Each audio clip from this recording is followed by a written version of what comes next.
Halo, Assalamualaikum warahmatullahi wabarakatuh. Kembali lagi dengan saya Irfan Maulana. Nah, di video learning journal pertemuan kali ini saya akan sedikit mengulas tentang panduan lengkap penyusunan TOR untuk peliputan berita dan artikel di media massa. Nah, di sini ada yang pembahasan pertama tentang strategi persiapan peliputan berita dan artikel. Yang kedua definisi TOR, yang kedua definisi TOR, yang ketiga langkah penyusunan TOR peliputan, yang keempat gambar format pembuatan TOR peliputan, dan yang terakhir ada tujuan dan manfaat pembuatan TOR. Nah, langsung saja di sini ada strategi persiapan peliputan berita. Yang pertama ada rapat redaksi, yang kedua peliputan berita, yang ketiga penulisan. Nah, adapun definisi TOR tersendiri yaitu TOR adalah sebuah deskripsi umum yang mengatur hal-hal pokok yang dapat dijadikan pedoman dalam bekerja. Jadi si TOR ini adalah pokok pedoman untuk ketika kita melakukan kegiatan ataupun event. Ini TOR itu sangatlah penting gitu.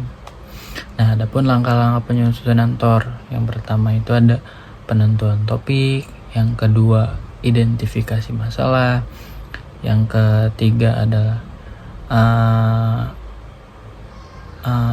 angle atau sudut pandang spesifik, yang selanjutnya ada menentukan narasumber, yang selanjutnya ada daftar data yang diperlukan, membuat daftar pertanyaan, yang selanjutnya ada observasi ataupun pengamatan ataupun analisis, yang selanjutnya membuat daftar dokumentasi yang dibutuhkan.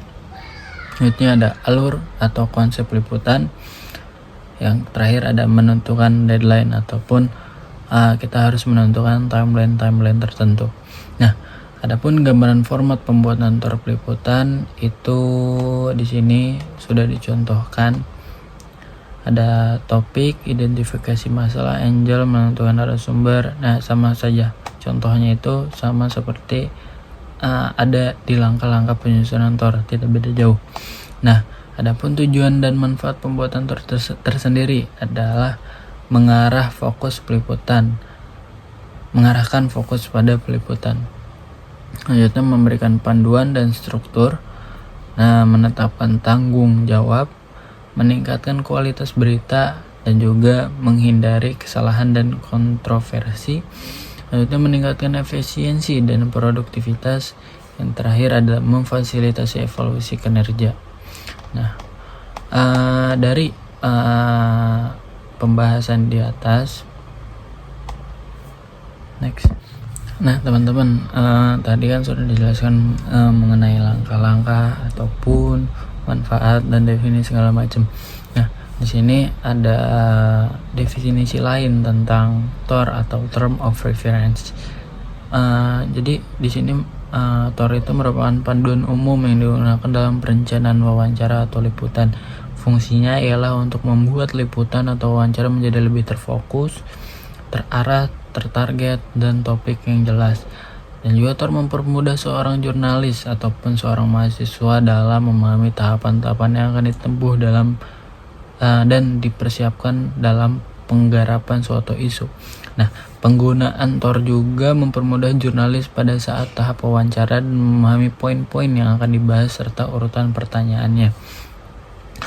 Nah, istilah TOR juga belum banyak dikenal pada kalangan mahasiswa bahkan jurnalis. Nah, adapun bentuk sosialisasi dari TOR ini mungkin solusinya yaitu dalam kalangan mahasiswa kita bisa mengadakan event ataupun seminar yang seminar itu yang isinya dan juga narasumbernya yang paham tentang TOR. Jadi kita bisa tuh memaparkan ataupun mensosialisasikan tentang apa sih TOR itu, karena pada dasarnya berdasarkan analisis di kalangan mahasiswa itu belum banyak dikenal TOR itu. Ya bukan berarti memarginalkan mahasiswa lain, tapi pada dasarnya di kampus itu banyak organisasi-organisasi yang di dalamnya mungkin sudah banyak membahas Tor. Untuk itu mahasiswa yang berorganisasi mungkin sudah paham tentang Tor ini, karena di setiap kegiatan dan di setiap program kerjanya itu pasti membuat Tor atau term of reference. Untuk itu mahasiswa yang berorganisasi sudah paham tuh tentang soft skillnya ataupun hard skillnya tentang Tor ini.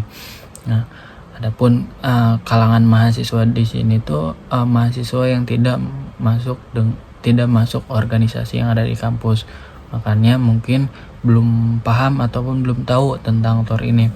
Untuk itu solusinya kita akan mengadakan seminar ataupun kajian tentang Tor ini. Nah, lanjut di sini juga meskipun penting, Tor jarang menjadi topik diskusi di luar lingkungan proyek atau pekerjaan praktis, bahkan pelatihan jurnalistik.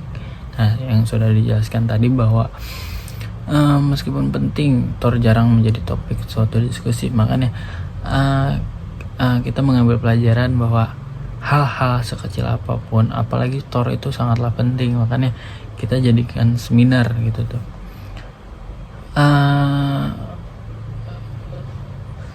Adapun pendidikan di perguruan tinggi sekelas kampus itu ya, lebih berfokus pada teori daripada implementasi praktisnya.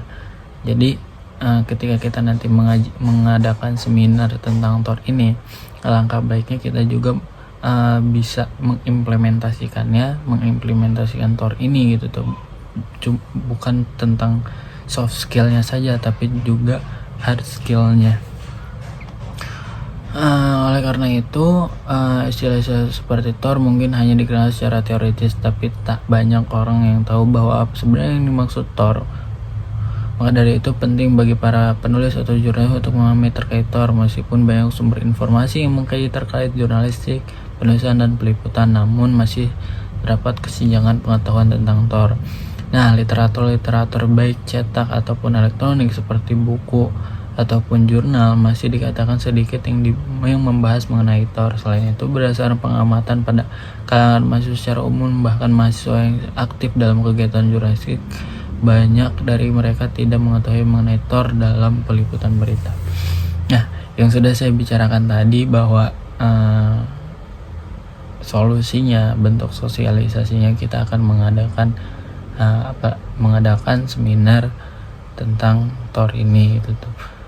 Apalagi kita mahasiswa komunikasi yang arahnya mungkin sebagian tentang jurnalis.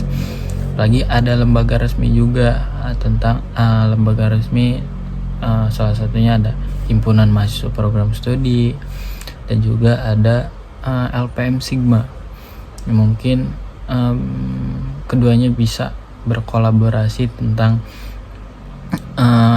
agar mahasiswa bisa memahami nih Tor itu untuk apa dan juga fungsinya ataupun manfaatnya. Mungkin cukup sekian dari saya, kurang lebihnya mohon maaf. Wallahul muwaffiq ila aqwamit thoriq. Wassalamualaikum warahmatullahi wabarakatuh.